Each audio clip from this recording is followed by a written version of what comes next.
probably my flip on a box because I'm like way too short to sit in this chair.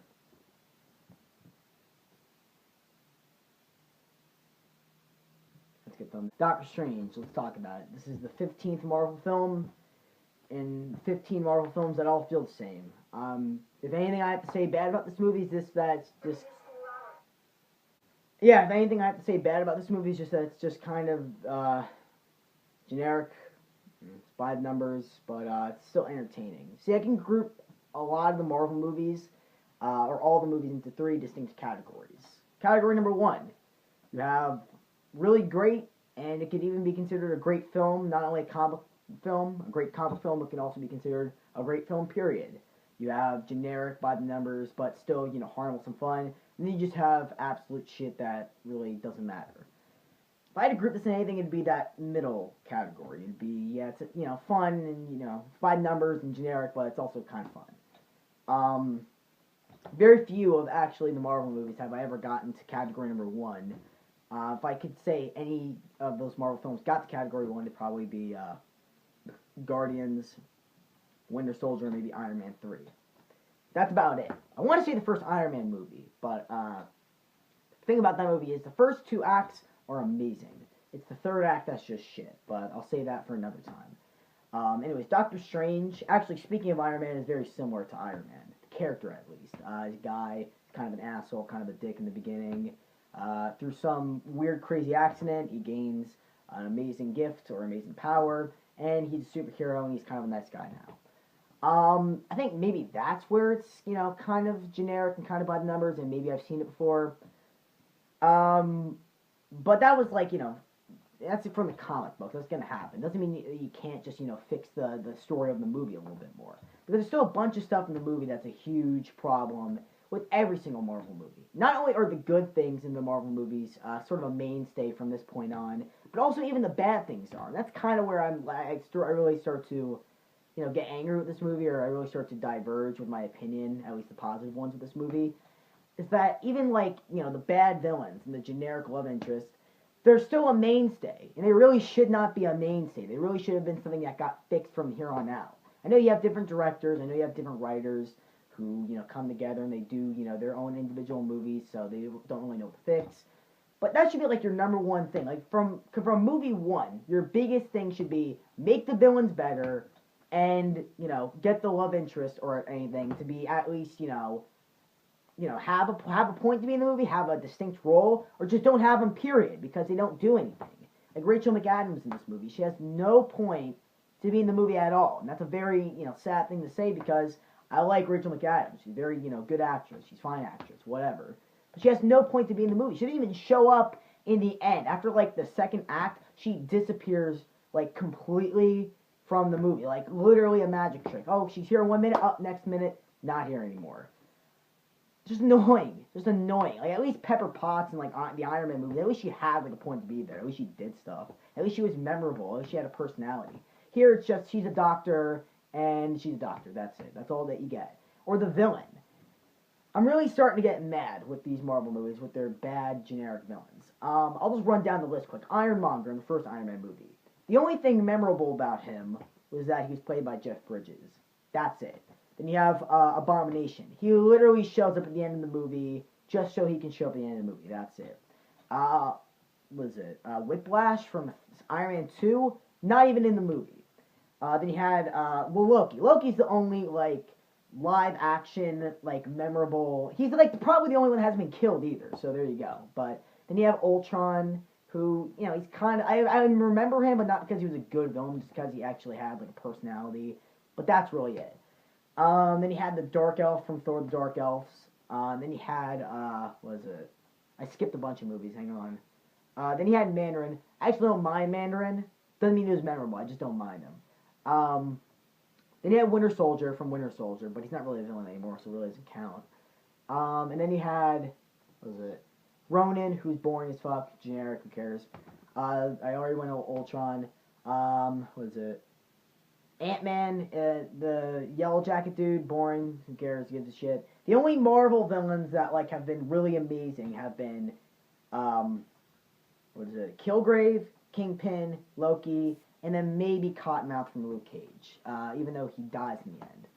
Whoops, not even in the end. But spoilers, whatever. Yes, we'll have spoilers, so if you haven't seen the movie, then you really shouldn't have clicked on the video to begin with, you fucking idiot. Anyways, yeah, that's just kind of my main problem with the movie. The villains are kind of generic, the story is kind of generic, and that wouldn't be an issue if this was like the first Marvel movie or like even the second or third. It's like the 15th Marvel movie. Like, get your shit together. Like, it's kind of annoying. You're the biggest movie franchise, movie studio in the entire world. You can't like fix these problems. You can't just, like just sweep them under the rug and just get some new stuff, get some new writers or whatever. It's annoying, especially because the writer of this movie, C. Robert Cargill, or like one of the writers at least, he was the Spill.com guy. He was Carlisle. He was the Spill.com dude. Kind of disappointing. He's writing this movie. He's a great writer. And he just kind of writes a generic, by-the-numbers Marvel movie. Basically, Iron Man just with magic. That's kind of it. And that's another thing that I was kind of disappointed about. I'm not the biggest Doctor Strange dude. The only thing that I've actually seen that was entirely Doctor Strange, it wasn't like Doctor Strange in this thing, like in a Spider-Man movie or like a Spider-Man comic. The only Doctor Strange thing that I sat through in its entirety was that Doctor Strange animated movie that came out a way while back, which is actually pretty good. I'm not gonna lie. I wish I rewatched it before seeing this movie. So really, all I know about Doctor Strange is from this. But every comparison I heard of Doctor Strange was to Tony Stark in that, oh, he was an asshole to begin with, but then some accident happens, and he's a super cool dude after that. He's a superhero. Everyone loves him. Whatever. Where was that? Where was him being an asshole? He's just kind of like a smart ass. He's not like really an asshole. That was my biggest problem with the movie, is that we jump way too early into the whole Doctor Strange origin, where he crashes the car, hands are all messed up, goes to the vet, this, that, and the other thing.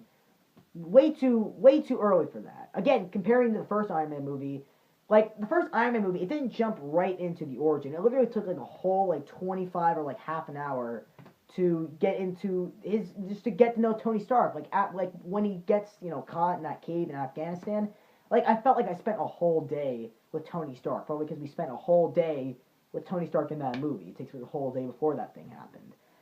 So I felt like I got to know him. I felt like I got to know him and his personality and the way he works and the way he thinks.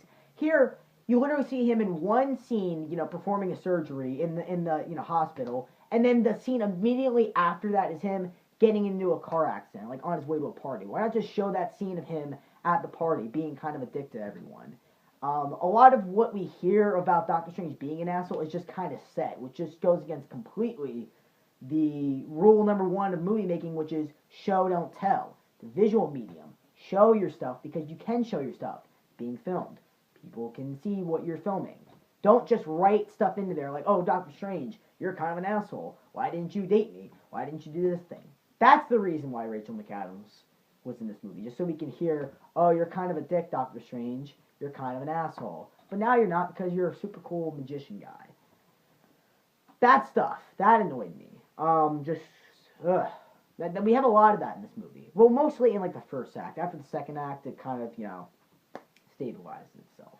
But I just don't think we got to know Doctor Strange more. He's just kind of a smart ass. Especially when he goes to bed, he's just kind of like, I don't know what this is, but I'll make a joke about it. Beyonce.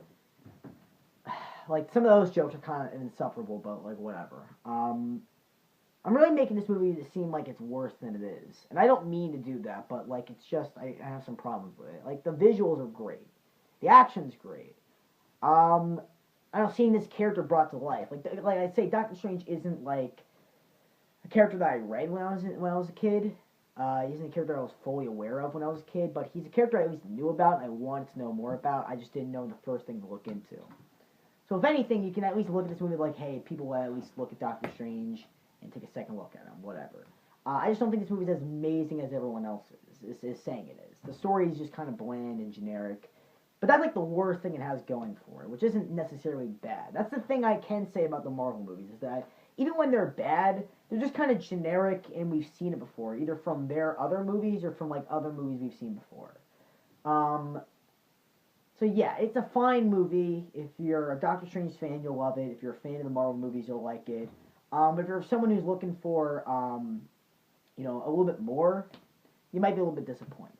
There's some good story beats in here. Like, I like the whole dynamic between Strange and the Ancient One, and how Strange was a guy living, at the top of the world and feeling himself invincible, and now he has to deal with someone who is invincible, and then he, of all people, has to teach that person to be, hey, you're not always invincible, you can't live forever, your time runs out, and that whole thing with the watch.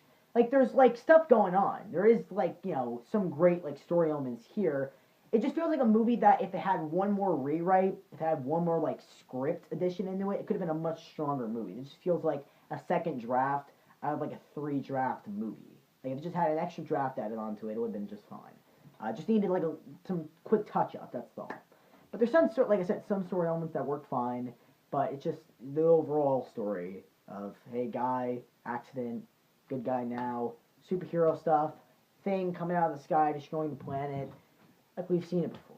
The ending's actually, like, one of the best parts of the movie. Not because, it finally ends, like, not that little smart-ass thing, but the whole fact of the city's being destroyed, but we're going to reverse it, and we're going to show, like, it being put back together, like, the total opposite of what we've seen in, like, the Avengers and Avengers Age of Ultron.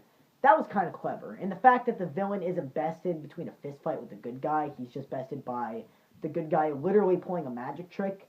Oh, Doctor Strange, magic tricks, who would have thought, right? That was actually kind of clever. That was actually one of the funniest parts in the entire movie. I like that. I thought it was actually a clever way to end your movie. Well, not the villain, not the pink guy dude, just the Dormammu, which I know Dormammu's from the comics. I know that. That's the one Doctor Strange thing. That's like the one Doctor Strange villain that I know, and probably a lot of other people know who haven't read Doctor Strange, but whatever. He looked stupid. He looked, like, really stupid. Like, he looked dumb in the comics. He's like a flaming head, whatever. That doesn't even look half as stupid as how he does in this movie. Like, people got pissed. I'll just put it to you like this. People got pissed off when they made Galactus a cloud in Fantastic Four.